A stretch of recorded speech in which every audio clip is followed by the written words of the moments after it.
Well, as to Labor's approach on inflation, you heard earlier in the program, the Shadow Treasurer says Labor is working against what the RBA is. Labor says its plan, in conjunction with the RBA, is working. I spoke to Labor MP Peter Khalil, started by asking him about the impact of inflation in his Melbourne electorate, in particular on small business and the lack of government help. Yeah, I talk to a lot of small business in my electorate, small business people, cafe owners, other small businesses. Obviously, the cash flow issue is important for them. Relieving that red tape, that pressure. I think these are all reforms that the Treasury is looking at, obviously, as part of the overall reforms for the economy, micro reforms for the economy. And it is an important element for small business to relieve that pressure.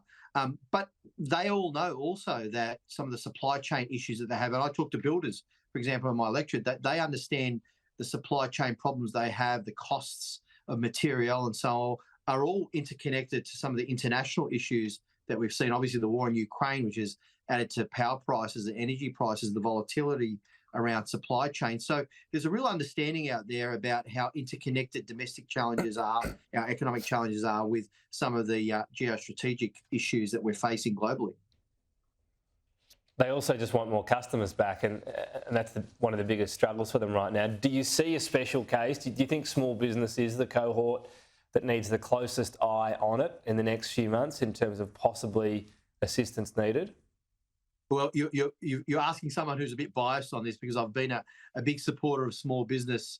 I had a couple of small businesses myself before politics, and I understand some of the challenges that small business face. I've been a constant advocate for reforms, assistance for small business, obviously through the tough periods of the pandemic, but even now, as you know, we're facing the challenges of inflation and cost of living and cost of material. So absolutely, I've been advocating for more reform and support for small business in the lead up to the end of the year, but also into next year's budget as well. All right, watch this space on that. You've been in the UK, intelligence and security briefings over there, including on AUKUS, obviously. There's been a bit of talk around how much certainty there might be on the US building of our nuclear subs. Is the UK any sort of plan B in terms of their capability and I guess, slack in the system if we do need maybe a partial US, partial UK build? Yes, I did meet with a number of UK officials, intelligence and security agency heads and heads of counter-terrorism, but also ministers, the Minister for Home Affairs and the Minister for Indo-Pacific. AUKUS did come up. I will say I met a lot of members of the UK Parliament, including the Labor opposition shadow ministers as well. AUKUS did come up, but it wasn't just about AUKUS, Tom. I think it's important to make the note to you and to viewers that there was a real strong discussion around the UK's commitment, genuine commitment to the Indo-Pacific as well, and the importance of their contribution to the stability of the region and to the rules-based order. Now, AUKUS is part of that. You got into a bit of detail about the submarines. I think the one element of AUKUS is very, very important. My focus tended to be also on Pillar 2, which is a lot of the technology transfer between our nations in high-tech areas like AI, quantum computing, drone technology, things like that, which are really important over the next, in the short to medium term, as far as our capabilities. And that was a big part of the discussions. AUKUS could be a part of discussions at at your national conference, I should say, Labor Party conference. The PM wants to shut down any debate on it at all. Does it highlight, you must concede, there's some pretty strong opposition to nuclear-powered subs within the Labor movement on the left at the moment?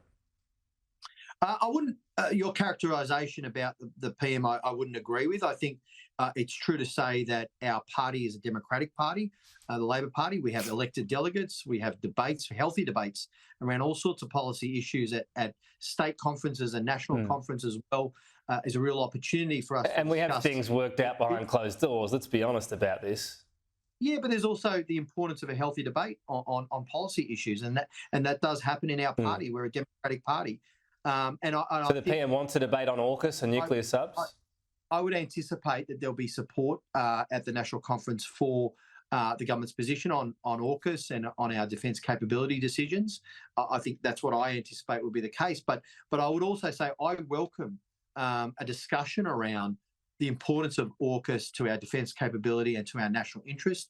I welcome a debate around the geostrategic challenges we face and the defence and foreign policy and national security decisions that we have to make as a government, because these are fundamentally important to Australia's national interest around making sure that we maintain the security and the stability of our region and the prosperity that flows from that stability for us as a trading nation.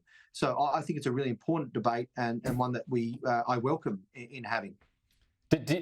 So if the support for AUKUS, as you spoke about there, shines through at this conference and wins the day, if you like, should that be the end of internal debate from the Labor movement around whether AUKUS and nuclear submarines are the best path forward? Look, the government's made some very significant decisions around AUKUS, and that, let's be quite clear about, the parliamentary party, the executive and the government have made some very strong decisions around our defence capability flowing out of the Defence Strategic Review, around the AUKUS decisions as well, but also more broadly around our national security and the importance of what that means for our national interest.